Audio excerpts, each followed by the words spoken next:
అండి, నేను మీ విజయ. గుని రసోయిలు అందరికీ స్వాగతం, సుస్వాగతం. ఈరోజు నేను మీకు చాలా చాలా టేస్టీగా ఉన్న కాకరకాయ మస్తు మసాలా కర్రీ చెప్తాను. చూడండి, చాలా బాగుంటుంది, చాలా టేస్టీగా ఉంటుంది కూర. ఇదిగో చూసారా, ఇలా ఉంటుంది. ఇది మసాలా వేసి చేస్తారండి. ఇందులోని టమాటాలు అక్కర్లేదు. రెండు కాకరకాయలు తీసుకోవాలండి. చిన్న చిన్న కాకరకాయలు ఉండి, పెద్ద కాకరకాయలు ఉండి, లేతగా ఉన్న కాకరకాయలతో చేస్తే చాలా వేగం కూడా అవుతుంది. అందరూ ఇష్టపడతారండి. నేను చెప్పిన విధానం మీరు చేశారనుకోండి, అస్సలు అందులో చేదు ఉండదు. రండి, ఇది ఎలా చేస్తారో చెప్తాను. చూడండి, లేత కాకరకాయలు ఇలా ఉండాలి. కాకరకాయలు దీనికోసం ఉల్లిపాయలు, 2 ఉల్లిపాయలు అండి, తరిగిన ఉల్లిపాయలు, అలాగే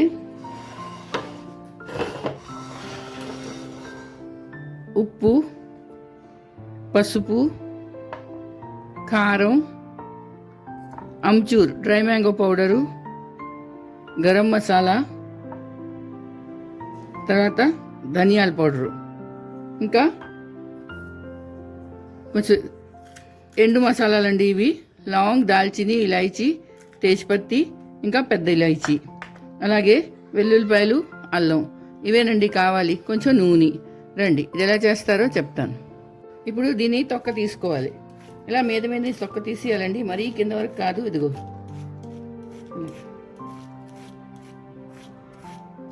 సరే, ఇలా తీసుకోవాలి.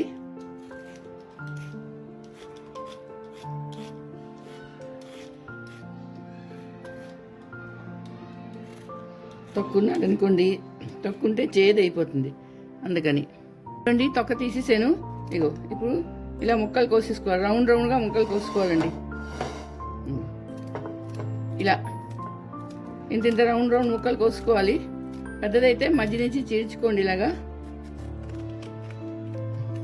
ముదరవైతే గింజలు వస్తాయి, లేతవైతే గింజలు అవసరం లేదు, రావు. ఇగో చూడండి, చాలా లేతగా ఉన్నాయి. ఇందులో అస్సలు గింజలు లేవు. ముదరవైకి తీసుకోవచ్చు, చాలా బాగుంటుంది. దీనికి పెద్దగా ఏం టైం తగలదండి. ఇలా ముక్కలు చేసుకొని పెట్టుకోవాలి. ఇది కాకరకాయలు శుభ్రంగా కడిగించుకున్నాను, జాలి దాంట్లో తీసుకున్నాను. ఇప్పుడు ఏం చేస్తామంటే ఒక గిన్నె తీసుకొని ఆ గిన్నెలోని వేసుకుంటాను. అందులోని కొంచెం ఉప్పు, ఒక చెంచా ఉప్పు అనుకోండి.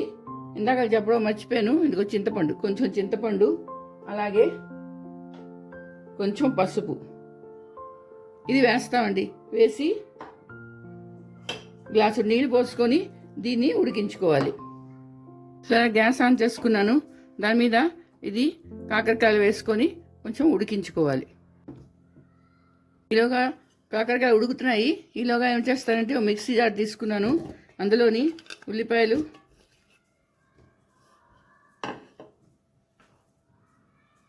అల్లం ముక్కలు, వెల్లుల్లిపాయలు ఇవి వేసుకొని దీన్ని గ్రైండ్ చేసుకోవాలి. చూడండి, పేస్ట్ అయిపోయింది. చూసారా, ఇలా పేస్ట్ చేసుకొని పక్కన పెట్టుకోవాలి. చూడండి, ఇలా ఉడికిపోయింది. సరే, ఇలా ఉండాలి. సరే, 2 ముక్కలు అయిపోయింది. ఇప్పుడు దీన్ని జాలి గిన్నెలో తీసుకొని దీనికి వార్చుకోవాలి. చూడండి, ఇప్పుడు మూకుడు పెట్టుకున్నాను గ్యాస్ మీద. ఇగో ఆయిల్ వేసుకుంటున్నాను. 3 నుంచి 4 చెంచాలు ఆయిల్ వేయాలండి. దీనికి మసాలా వేగాలి కదా, అందుకని.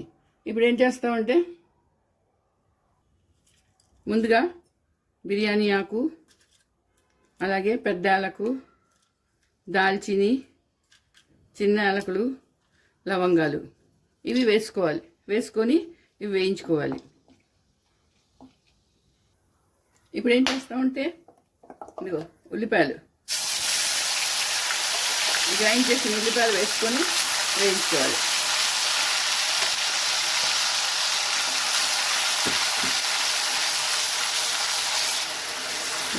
మసాలా వేగాలి. ఇప్పుడు ఏం చేస్తామంటే దీంట్లోని మసాలా వేగిన తర్వాత దాల్చిన చెక్క, యాలకులు ఇవన్నీ బయట తీసేయాలి. ఇది అందులో అవసరం లేదు, దాని ఫ్లేవర్ బాగా దానికి పట్టేస్తుంది. అందుకని తర్వాత మసాలా వేగిన తర్వాత అందులోంచి తీసేసుకోవచ్చు.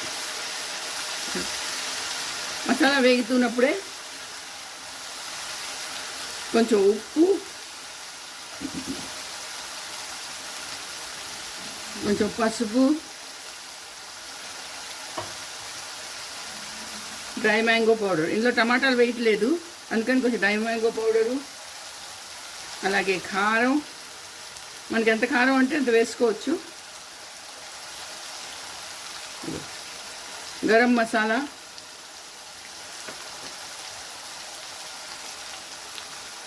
అలాగే ధనియాల పౌడరు ఇవి వేసుకోవాలి. వేసుకొని దీన్ని వేయించుకోవాలి. ఉల్లిపాయ బాగా వేగాలండి దీనికి.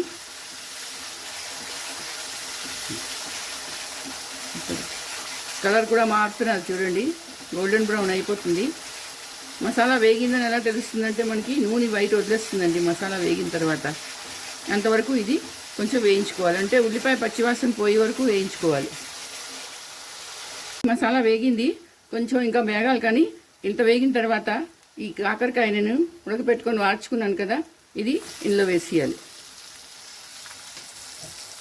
వేసి ఇప్పుడు మసాలాతో పాటు దీన్ని వేయించుకోవాలి. నీకు నీళ్ళు పోయక్కర్లేదండి, నీళ్ళు అవసరం లేదు. మసాలాతో పాటు ఇది బాగా వేగాలి. ఇప్పుడు ఏం చేస్తామంటే ఇందులోంచి దాల్చిన చెక్క, లవంగాలు, యాలకు అన్నీ మనం బయట తీసేయచ్చు. అయిపోయింది కూర. ఇప్పుడు దించి ముందు కొంచెం షుగర్ వేసుకోవాలండి. ఇందులో షుగర్ వేస్తే ఏమవుతుందంటే చాలా చాలా మంచి టేస్ట్ వస్తుందండి, పుల్లగా తీగా. సరే,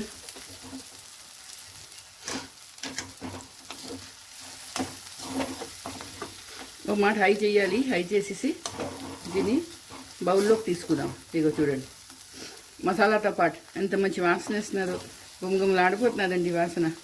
అస్సలు చేదు ఉండదండి. ఇలా చేసుకున్నారంటే మీరు అనుకుంటాం బా కాకరకాయ చేదు వస్తుందేమో అని. అస్సలు చేదు ఉంటుంది, ఎందుకంటే చింతపండు ఉడికిపోతుంది కదా, చింతపండు ఉప్పుతో నేను. అందుకని అందులో ఉన్న కసా చేదు అంతా పోతుంది. ఇగో చూడండి, సరే కూర అయిపోయిందండి. ఇప్పుడు కొంచెం కొత్తిమీర వేసుకుంటాను. కాకరకాయ మస్తు మసాలా కర్రీ రెడీ అయిపోయింది. దాన్ని కొంచెం కొత్తిమీర వేసుకున్నానండి. ఇదిగో చూసారా ఎంత బాగుందో. చాలా చాలా టేస్టీగా ఉంటుంది, చాలా బాగుంటుందండి. అస్సలు చేదు ఉండదు ఇందులోని. ఇందులో పిల్లలు పెద్దవాళ్ళు అందరూ తింటారు, దీన్ని తినొచ్చు. వాళ్ళకి అసలు చేదుగానే ఉండదు. మీరు ఇలా చేసుకోండి, అందరికీ చేసి పెట్టండి. మరి నా వీడియో నచ్చిందా? నచ్చితే తప్పకుండా సబ్స్క్రైబ్ చేయండి నా ఛానల్కి. అలాగే నా వీడియోకి లైక్ షేర్ కూడా చేయండి. మళ్ళీ ఇంకో వీడియోతో కలుస్తాను. అంతవరకు సెలవు.